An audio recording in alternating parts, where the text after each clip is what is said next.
there's a huge spoiler coming up in this text message. You might want to delete it. And I was like, dang it, Paul, I'm going to punch you in the face. The Hardys are back.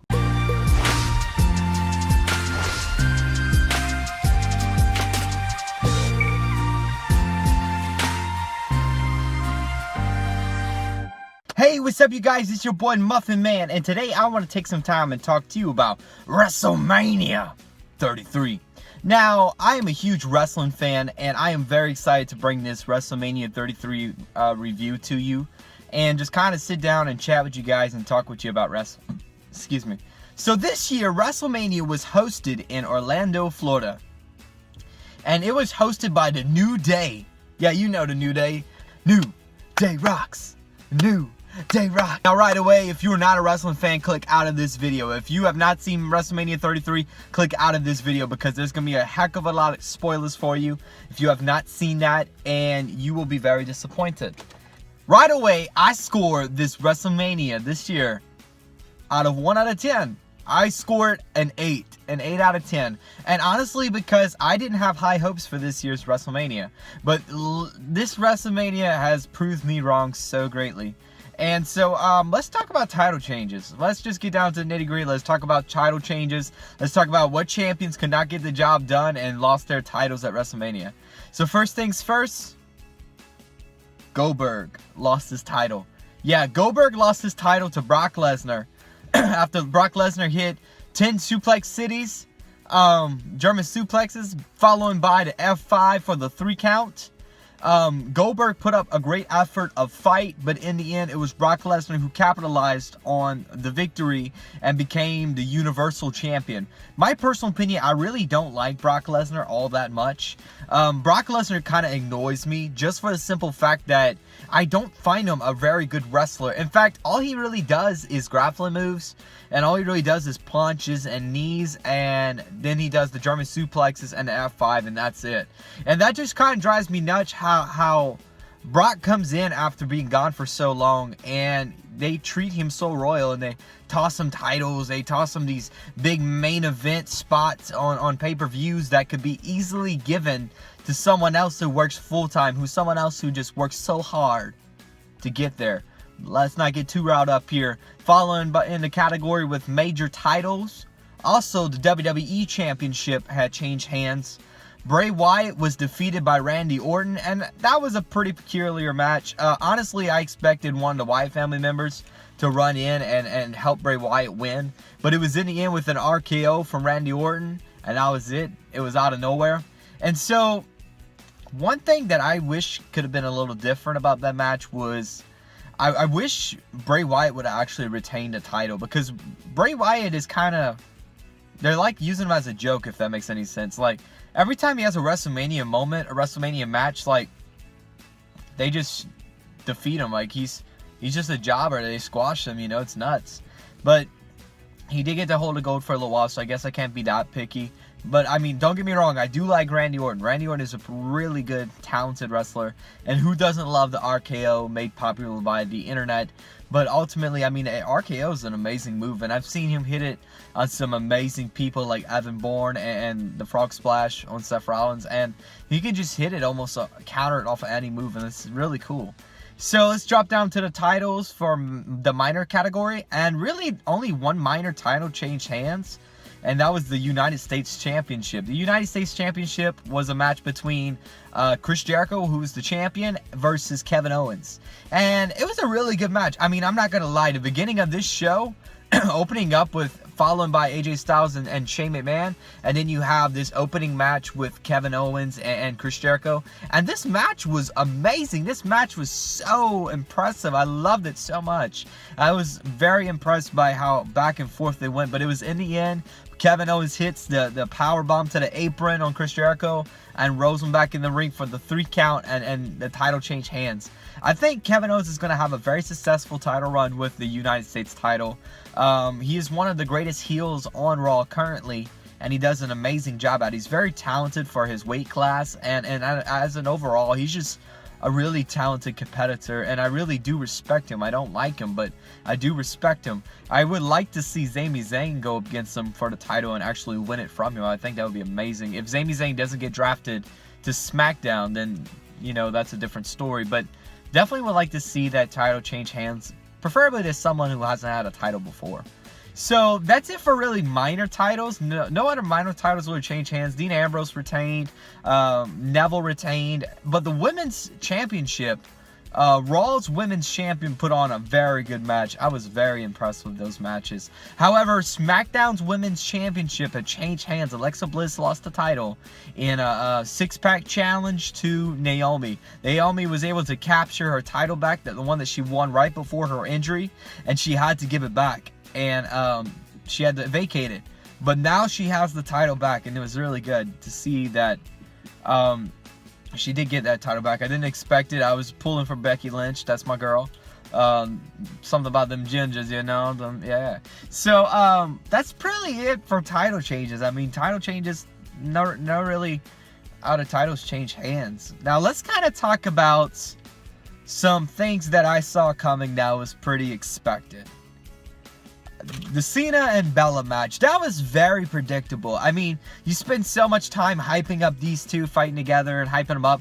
You obviously know John Cena and Nikki Bella's going to win. They're not going to lose at WrestleMania. I mean, that was just expected. I was like, boring and whatever. I don't really care about this match. Another thing I saw coming was Brock Lesnar winning the title from Goldberg. And then right away, whenever I found out that it's going to be a title match between them two at WrestleMania, I knew right away that Brock Lesnar was going to win. And I was like, man, dang it, because I really don't like Brock Lesnar. Like, I really don't. I don't see why everybody likes him so much. But he gets the title, and I'm like, man, wow, ooh-wee, yeah, I saw that coming, oh. But let's talk about some things that really surprised me. There was a few things about this WrestleMania that surprised me that I really did not know was coming. So, let's start with the Battle Royal, the Andre Giant Battle Royal. I thought Braun Strowman was going to win. That was my pick. See, I like Braun Strowman. I think Braun Strowman's amazing, and he's very impressive for the fact that he's this really big guy, but he's so fast on his feet. And he is like the monster character, yeah. But he's so different. I love Braun Strowman. I think he's great. And so, like, I was surprised whenever Mojo Rawley won it. I was like, what? I did not see that coming. That was awesome. Also, another thing I did not see coming, the obvious, okay, the Hardy Boys. Yes, the Hardy Boys made their WWE return. Did not see that coming. In fact, it was actually spoiled for me a little bit before I actually got to see it. One of my friends who was there live watching it. See, I didn't get to watch it on time. But one of my friends that watched it live was like, there's a huge spoiler coming up in this text message. You might want to delete it. And I was like, dang it, Paul, I'm going to punch you in the face. The Hardys are back. But I was excited, but I kind of wanted to figure out my own. But I was still very excited whenever the New Day came out and revealed that the Hardys were coming out. I was super excited about that. Also, another thing that really surprised me, I'm a big Dean Ambrose fan. In fact, if I had to say, well, one of my favorite wrestlers in this current point of time is, it'd have to be Dean Ambrose. Dean Ambrose is one of my favorites. And to know that he retained his title against Baron Corbin, I did not see that coming. See, as a Dean Ambrose fan, I wanted him to retain his title. But I thought that they were going to give it to Baron Corbin since he's the new kid on the block and he gets a title shot at WrestleMania. I thought that surely he would have gotten it, but hey, I'm not complaining. I'm not complaining. So, with that being said and done, let's give you my top 5 on the matches from WrestleMania. Starting at number 5 would have to be AJ Styles versus Shane McMahon. That was a good match. I really did want AJ Styles to win, and he did. And AJ Styles is just simply phenomenal at what he does. And Shane McMahon gave him a fight. He tried everything, especially how old he is. It's incredible that he can do a dive and elbow drop through the table, a shooting star press, a coast to coast. Amazing. Number 4 would have to be Raw's women's Fatal 4-Way match. That was hecka sweet. That was so good. Especially when all the ladies worked together, getting Nia Jax out there, and then it was just amazing on top of amazing on top of amazing. It was just so fantastic. I really did enjoy that match. It was very interesting. Number 3 would have to be Chris Jericho versus Kevin Owens. I thought that was a very likable match, very evenly matched, and both of them are very technical wrestlers. To see them each counter each other's moves, and it was really good. Number 2 was the Raw SmackDown, I can't talk. The Raw Tag Team Championship ladder match. That was so good, and it's not number 2, but just because of the Sorry guys, my phone was like overheated, so that's why the video just kind of randomly stopped, and I'm in a different position. So anyways, like I was saying, it was amazing whenever the New Day came out and it was like, this tag team match is now a fatal 4-way. And the Hardys music hit and everybody went bonkers. But look, it's not number 2 just because of the Hardys. But look, I love Cesaro and Sheamus. They're actually my favorite Raw tag team is Cesaro and Sheamus. And I really like them. And I would have really wanted them to get the titles. And I thought that would have been amazing. However, they didn't. But that's okay. I still love ladder matches. In fact, ladder matches is one of my favorite type of matches. And so to kind of see, excuse me guys, I had Subway. So to kind of see how amazing that ladder match was just kind of made me feel so good. I'm like, ooh, that's so good. Ooh, that's so good. And last but not least, my number 1 match and my favorite match of WrestleMania would have to be Seth Rollins versus Triple H. Now, I loved the build up for this match. They did a phenomenal job building up for this match.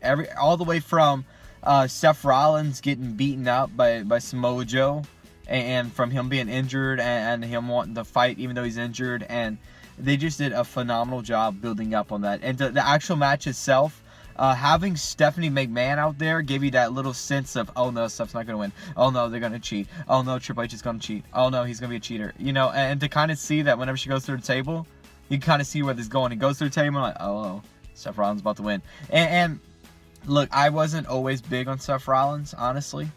But I really do like his face turn. But I can never really get behind him as far as his attitude. And I know that he's a heel. He's supposed to do that kind of stuff. I get that. But the thing for me was, you know, I like his pedigree better than Triple H's. It's not that it's more powerful, but I like that he counters his pedigree from different moves, and that's really cool to see. So that would definitely be my favorite match tonight, as well as number 1 on my top 5 list. So that pretty much just kind of wraps up my review of WrestleMania 33.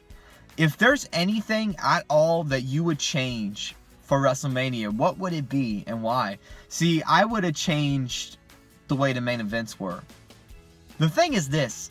They spent so much time building up that main events that really just weren't that great. You know, you spend time building up Goldberg and Brock Lesnar just for Brock Lesnar to come in and smoke Goldberg, like just kill him. You hype up Roman Reigns and The Undertaker, and it's really just Vince McMahon saying, Roman Reigns, take Roman Reigns. Roman Reigns champion. Roman Reigns Divas champion. Roman Reigns the Royal Rumble winner. Roman Reigns the Money in Bank winner. Roman Reigns defeats The Undertaker. You know, it's just Roman Reigns. And I respect what Roman Reigns does in the ring. He's a heck of a talented athlete. I just don't like how they push him so much. It's ridiculous. But, you know, having him retire The Undertaker, I really wish if anyone could have retired it, it would have been John Cena or Finn Balor. And the reason I wish it would have been those, if it was John Cena, it would have been done a little more respectfully. He would have shook Undertaker's hand, he would have raised Undertaker's arm, it would have been this huge big celebration. And if it would have been Finn Balor, then Undertaker could have passed the torch to Finn Balor, and Finn Balor could have picked up the whole WrestleMania thing, the whole dark, sinister character thing that Undertaker is. So that is my WrestleMania, what I could change. If you enjoyed this video, or if you like wrestling just as much as I do, let me know down in the comments below. I would love to chat with you about it. It would be super great to hear from you guys. And as always, this is the Muffin Man saying, keep it fresh, have a good day, and God bless.